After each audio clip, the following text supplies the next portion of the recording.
Hello, Abnormal Family. Got another encounter for you. I think you're going to enjoy this one. And I just want to thank everybody for your support. It means so much to us. The things that we're receiving at our P.O. box, I never would have thought we would have got stuff through there. That's one of the reasons I didn't do it.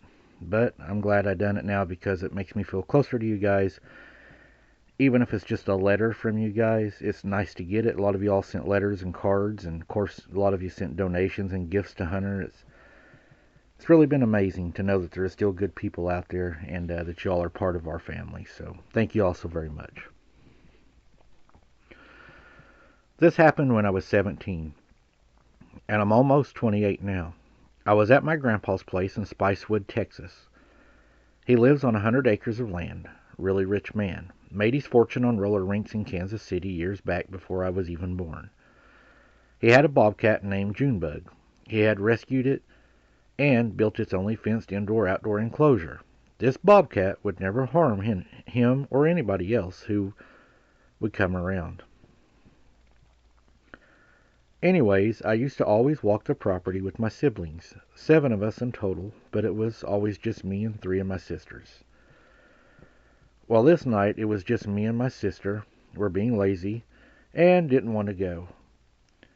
I walked out the back door and past Junebug's enclosure and didn't see her in the outside portion, so I figured she was inside and kept walking.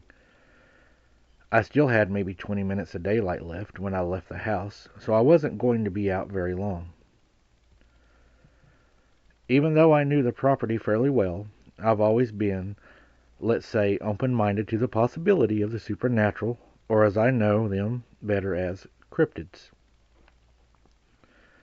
I had been walking for about 20 minutes, and the sunlight was quickly fading, so I turned around and started walking back toward the house. I was kind of mad at myself because I knew I'd be stumbling in the dark before I could reach the house, but I get easily distracted by nature. I love my grandpa's property and all the wildlife. Anyways, about 5 or so minutes of walking back to the house, the light was pretty much gone. The property is thick with trees, so the moonlight barely did anything either. And no, there was not a full moon that night, so take that info into account here.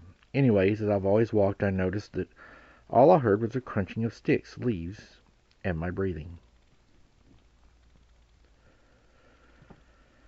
It took my moment to process the fact that it was all that I heard. There were no other noises, no birds or wildlife, not even insects. I stopped and held my breath. It was eerily quiet, and I got a really bad feeling.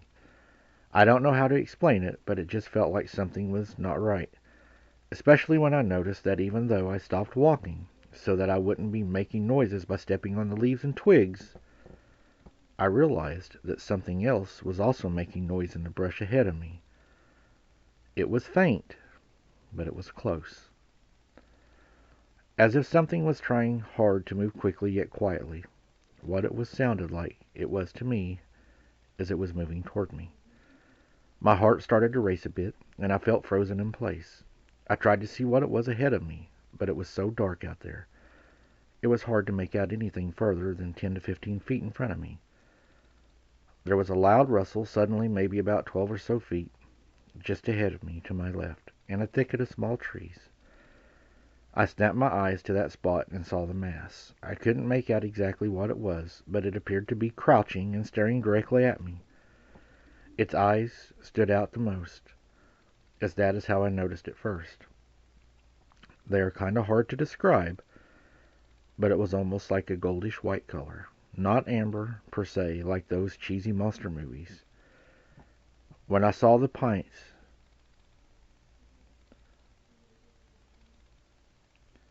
whenever I saw the ears on its head, my mind immediately jumped to Junebug. Her ears were shaped exactly like that. But that, though, quickly went away as I realized the head that belonged to those eyes and ears was easily 3 or 4 times the size of Junebug's. And while it was hard to see, I could swear I saw an elongated snout or a muzzle, just like a dog's. So then my mind jumped to a coyote next, which for a plot, but then the plot didn't seem right. A second gave me a quick rush of release, as the coyotes typically won't attack people as we scare them quite easily. I tell you that what happened next turned my moment of relief to sure dread and fear. The mass stood up, not on all fours. 1, 2 legs, humanoid legs. And its arms hung down just past its hips, and at the end of each arm was a hand, with the humanoid fingers and what looked like claws at the end of each one. I could see this thing much easier now that it was just a mass. It was a werewolf. That's the only way I know how to describe it. It was looking directly at me and I couldn't move a muscle. It stood there for what felt like forever, my brain screaming at me, "This is it. This is how you die." But the creature just stood there, staring at me. It was not growling and looking back at it. I honestly don't think it meant me any harm. I feel like at that time it was just sizing me up, trying to see if maybe I was a threat. While this felt like it went on for hours, in reality it was just less than a minute. The creature slowly turned and got down on all fours and walked away, further into the brush. I could hear it as it left much clearer than before I saw it. I think maybe it was trying to let me know that it was truly leaving, and I suddenly felt like I could move again, so I started running back to my grandpa's. When I reached the backyard and got to the point of the Junebug's enclosure, she wasn't in the outside part of her enclosure. I ran inside and saw my grandpa sitting at the bar, drinking a Miller Lite. I started spewing the words out at him, trying to explain what had happened so fast he actually smacked me upside the head and told me to calm down. It worked, and he calmly told me to explain again and take my time. After I told him everything, what had happened first, response was, Junebug had probably gotten out of her enclosure, and that's what I had seen. He immediately went out back, and I stayed at the bar. I didn't want to go back out there. A few minutes later he came back in and looked a little puzzled. He told me she was in her enclosure, but that she was under one of the platforms of the inside portion of it, and that she seemed scared. He told me she never acted like that, and it worried him she might be sick. My grandpa and I stayed up all night, as I was too scared to go to sleep, and my grandpa was worried about Junebug. He still thinks that what I saw was probably just some animal. A stray dog is what he's sticking with. I would always say that dogs don't walk on their 2 legs and have thumbs, but my grandpa just told me it was my mind playing tricks on me. But I know what I seen. I know what it was doing. And I know it was out there. And so did Junebug. That's why she was hiding. These things are so ominous and evil looking, Mike. I hope you never run into one face to face while you're out in those places by yourself alone. I don't know how you do it and how you walk around. I've held my breath many times while you've been out there, while I have seen things that I don't believe you've seen. And I'm sure a lot of your viewers do. Thank you for sharing my story. Hey, thank you for sharing it with me. I'm not going to say it doesn't get scary out there when I'm out there, because it does get scary. I try to listen and pay attention, but as y'all know, when I'm live, I have a bright screen in my face, which I'm trying to read comments, and it lights me up, and it does limit my visibility and night vision, that you naturally have. But in order for y'all to see, that's one of the sacrifices I have to make out there. Now that I'm alone, and I'm having to do the boots on the ground alone, I have to tie a flashlight absolutely around my arm. I have one on my head.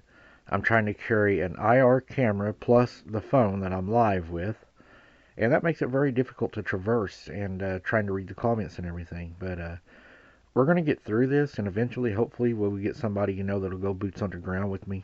And we can broaden that aspect. But the boots on the ground's not going to stop. I'm going to continue to do it unless I become something's dinner. But I want to thank each and every one of you. That's why I do this. I do it for you guys, and I hope you enjoy it. And smash that like button for me, guys, if you enjoy what I'm doing. I'd appreciate that. Leave a comment. And until next time, guys, keep your head on a swivel. Don't be something's dinner. And thank you all so very much for all your support.